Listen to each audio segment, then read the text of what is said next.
What's up, guys? I Venom here with another video, and this is actually going to be one of my other things that I do on the channel. So from time to time, whenever there's a new manga chapter out for, like, let's say Dragon Ball Super and Jujutsu Kaisen, I will be actually doing that one too, though I will have to brush up because I don't want to review chapters and not remember something. But with Dragon Ball, I do remember things, so let's get down to it. Dragon Ball Super manga chapter 82. Okay, so first things first, most of the chapter was pretty much comedy slash gag, and then of course the latter portion was, you know, trying to figure out what Bardock was up to. I'm not gonna do the whole, you know, review as if it was a recap of something. You know, you got other YouTubers that do that don't really classify as reviews. It was true back in 2011, it's still true now. This chapter is not very good, and it has nothing to do with the gag aspects, actually. So I do appreciate that Dragon Ball Super has gone back to the gags, and it's more of a combination of old Dragon Ball and, you know, the later Dragon Ball portions, close to like Frieza, Buu, Cell. And that's what many people had a hard time grasping because, well, they don't really know the series as much as they think they do.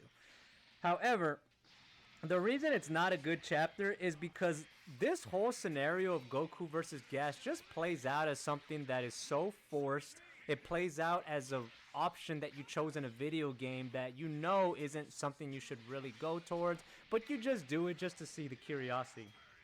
Not to see the curiosity, but because you're so curious as to what would happen if you did this. And that's exactly what Goku versus Gas is. See, I think Toriyama and Toyotaro pretty much wrote themselves into a corner that they had no idea where to go. So what they ended up doing is just falling back on the, oh, but how does this affect Goku? It doesn't need to affect him because the story was never really about him except for learning how to use Ultra Instinct. And that's what this chapter gets into. So let's talk about Goku because he's the main character of, you know, this chapter, and for better or worse, the story. Though I think it is for the better, though he's not the only main character. Other main character is Vegeta, and he's just as much of a main character now as Goku is. And some people don't even realize that. He's the Kahlua of Dragon Ball right now. That's what Vegeta is, though I don't think Toyo and Toriyama are writing it the way it should be if he's in that type of role. But anyway, Goku is, of course, fighting Gas, and this fight shouldn't even be happening. It shouldn't. Like, the only way, like, this would have been a bit more digestible if it was Gotenks versus Gas, because at least Gotenks in essence is a gag character. I mean, it's not like Goku's exempt from doing gags, but, you know, because he's been there since the beginning. But the thing is, it's still a serious fight. Goku shouldn't even be, like, putting up a fight. Like, just because Gas doesn't know how to use instant transmission as good as Goku has, you know, that doesn't mean he's an incompetent fighter. This man has been living for, like, for so many years. We have no idea how old he, like, honestly is. We know he's been living for more than Goku because, you know, he fought with, you know, Bardock. That's another video I'm going to get into, but anyway. He's fighting Gas, and Gas is so overpowered at this point. He is so fast. He is so strong. He has all these fucking, transmutation ability, matter transmutation abilities he can use. Like, legit transmutation. It's not just, you know, you see a beam of ki that looks like something. No, he literally transmutes matter, which is awesome, and that was cool. But Goku's he's not equipped to win, or to even, Goku should not have a sliver of chance or hope or of anything of buying time. Gas should have just, this is how the fight should have actually gone, or should have gone, if it was written by, like, Togashi. He was like, Goku would have tried to fight him, and in a split second, fucking Gas would have just one-shotted his ass. He either would have been dead or just near death. This entire scenario shouldn't be happening. What should be happening is that they win, and they go off to fight Frieza, and then we finally see Frieza, and then it becomes a big old intergalactic fucking bout to see who can conquer the universe. See, that's how it's, or rather this part of the galaxy. See, that's an interesting narrative. That brings about way more complexities because it's not just heroes and villains, it's villains and villains this time. Because a majority of the time, it's legitimately hero versus villain. That's how it always is. Even if the characters themselves aren't necessarily heroes, we can just boil it down to that. So this fight is just stupid. Like, granted, the choreography is awesome. I mean, of course, Toyotaro loves to reuse some of that movements and the panels and everything. But when he's getting down to it, oh, he gets down to it. It is an incredible fight. I mean, I could put here the panels, but I mean, you guys read the chapter. I don't need to reinforce that. You get to be treated to some Dragon Ball fighters, which is how the movie should have actually looked. But I digress. Anyway, I don't know, man.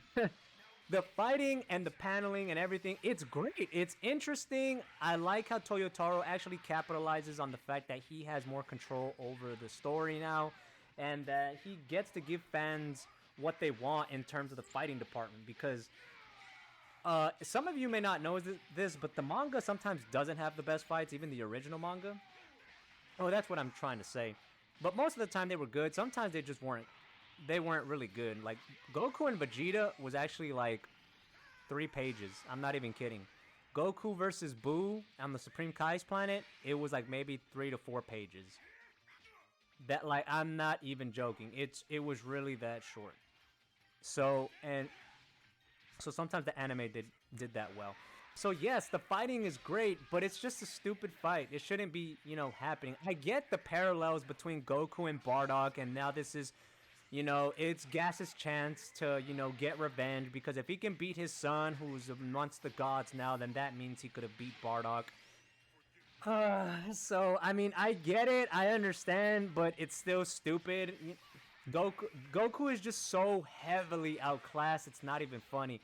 Goku is in blue, and he's not even well rested. Why is he fighting and why is he being given a chance? It's the dumbest thing about these past 2-3 chapters. Like, Goku, he should be down for the count.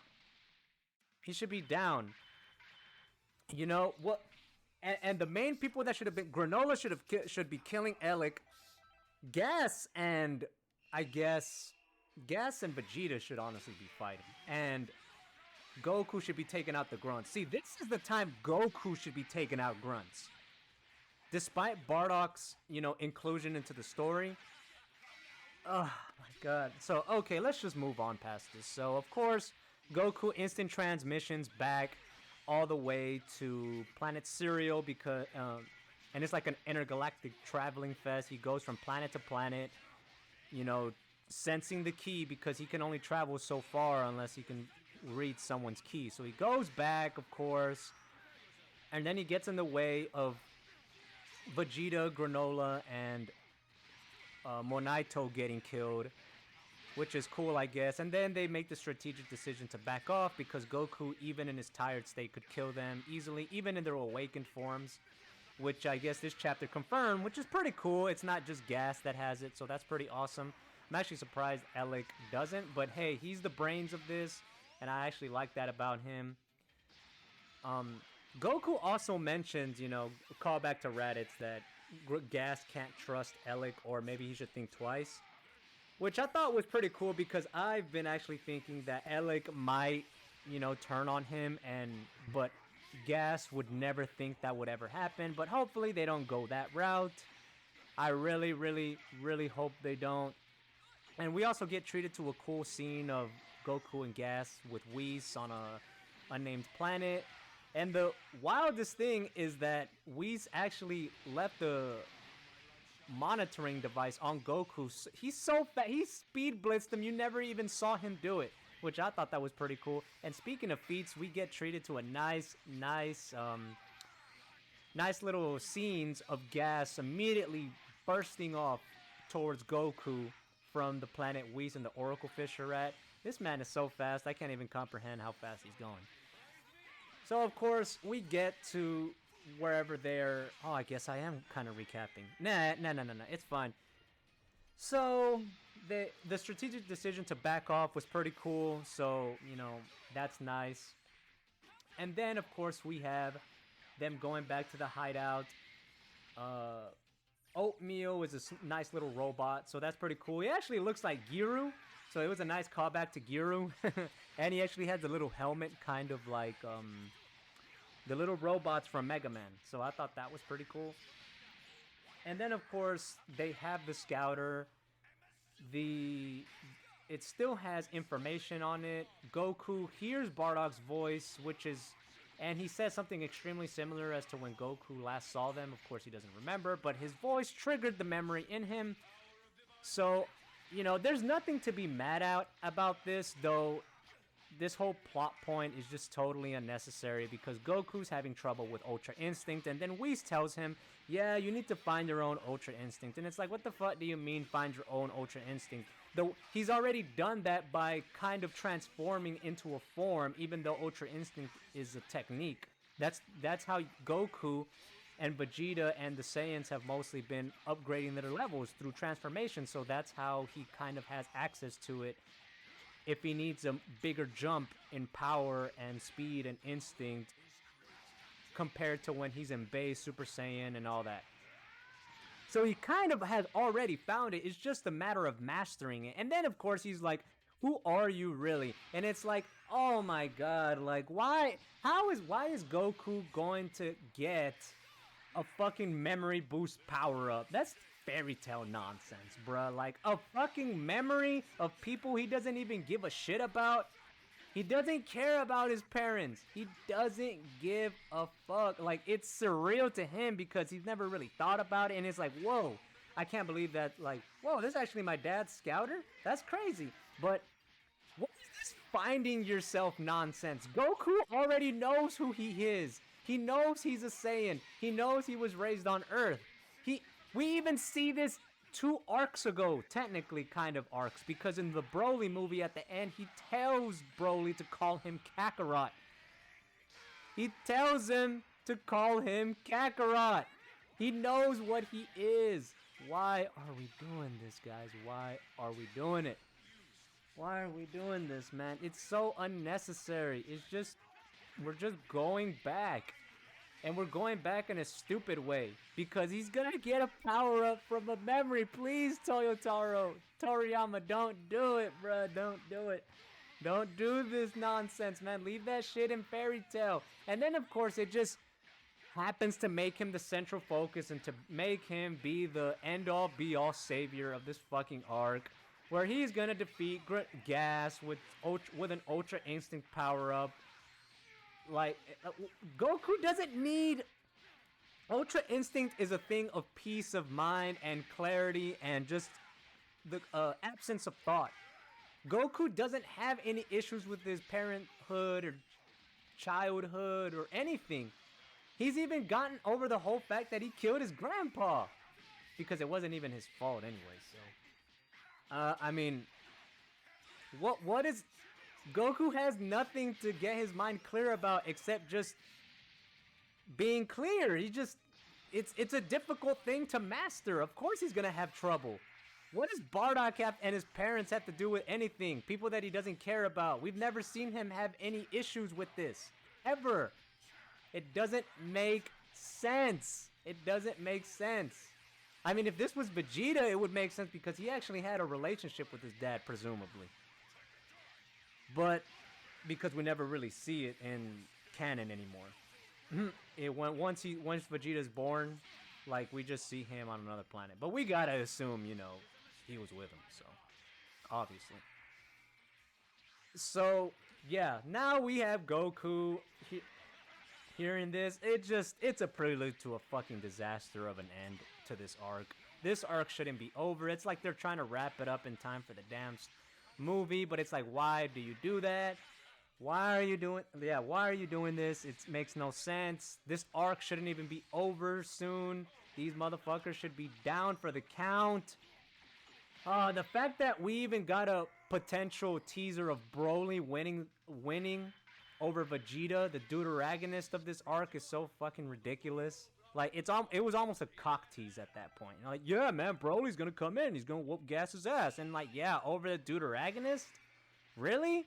Vegeta gets a fucking form in this arc? Some of the most personal character development we've ever seen from him? Because he gets character development almost every fucking arc, ever since he was introduced. He was literally more important than Goku is. And now Goku just has to be forced into this entire narrative. Like, oh yeah, it has to affect him somehow. Like, no, it doesn't. It doesn't. Of course, we get to the whole flashback of Bardock fighting Gas, which is a pretty cool fight, I guess. Gas is still on his way to cereal. What was cool is that they actually had the punch, that like powered up punch from the games. Like the last time I saw it was in Fighters, so like he's charging up Ki in his fist and then he punches Gas. That's actually a move in Fighters. It's pretty cool. I'm pretty sure he does it in other games. I just don't remember right now. So I think that was pretty cool. It's kind of like when they added Final Kamehameha into the story, even though it was only ever a game-related thing. I thought that was awesome. Yeah, they're just going, you know, they have a back and forth. He can't seem to beat him, and then we end off there. Though, if Toriyama and Toyotaro have any sense, the only way he's gonna fucking beat him is if he says something annoying to him, kind of like Vegeta said to, Chopopo, where he insulted him, but of course that gags run dry, so we can't do that. More than likely, Bardock should become a fucking great ape somehow. He should become a great ape. That's the only way he's gonna win, unless somehow Gas gets taken off guard, because the off guard card, you know, it's always there, and then Bardock somehow beats him. That's the only thing. No, Bardock is not gonna become Super Saiyan. It would be fucking writing suicide. It's ridiculous to even conceivably think that even happened. No, he's not that strong. He's not gonna become a Super Saiyan. Stop it. Stop. That's a whole other video, because the Western fan base is just embarrassing. I really hope... I know Japanese have a high tolerance for bullshit, as evidenced by stories like Black Clover and Fairy Tail. But holy shit, I hope they're not this dense. So yeah, I mean, the content of this chapter, you can't look at it as a standalone. It doesn't make sense. Oh, and I forgot to mention, they go to the Galactic Prison, and they had a nice little joke where, you know, fucking Gas wet himself. Look, gags are gags. I don't really give a fuck. It's funny. I don't think it detracts from the story. That was pretty cool to see those characters back, and that they happen to know them. So, what do I honestly give this chapter? I'm indecisive. I can't give a number. I just know it's not good. It's just a bizarro turn of events that shouldn't be happening. You know, Gas should have wiped the floor with everybody. They should be on their way to find Frieza, so we can finally get Platinum Frieza, and for him to, you know, we see that Frieza is just, you know, big energy, and it's just an all-out brawl between two forces. I just want Alec to have some goons besides these three, man. Can we not have them just be canon versions of Bojack and the gang? They're honestly better. Regardless of how you feel, they are better, because the other characters are just non-characters. They have cool-ass designs, though. They have cool-ass designs. I think Gas has the best one, though, out of these four. And, yeah, it's not very good. If there was one, the saving grace for it is just seeing the cameos, the visuals, pretty much. This chapter and the others are the essence of style over substance. They really are. So yeah, this has been an actual review of Dragon Ball Super Manga Chapter 82. I really hope it gets better. I really hope so. Vegeta, Jesus, that's another video too. There's like 2 Dragon Ball Super videos coming, man. Maybe 3 because of the whole Gohan situation. But yeah, this has been iVenom with a chapter review. Be on the lookout for the Jujutsu Kaisen 0 movie review. I'm assuming it's going to be dubbed. So yeah. I'll catch you guys on the next one. Don't forget to like, comment, and subscribe. If you have any ideas for videos that you might want me to tackle, be my guest. I'll look at the comments, of course. I like to interact with you guys.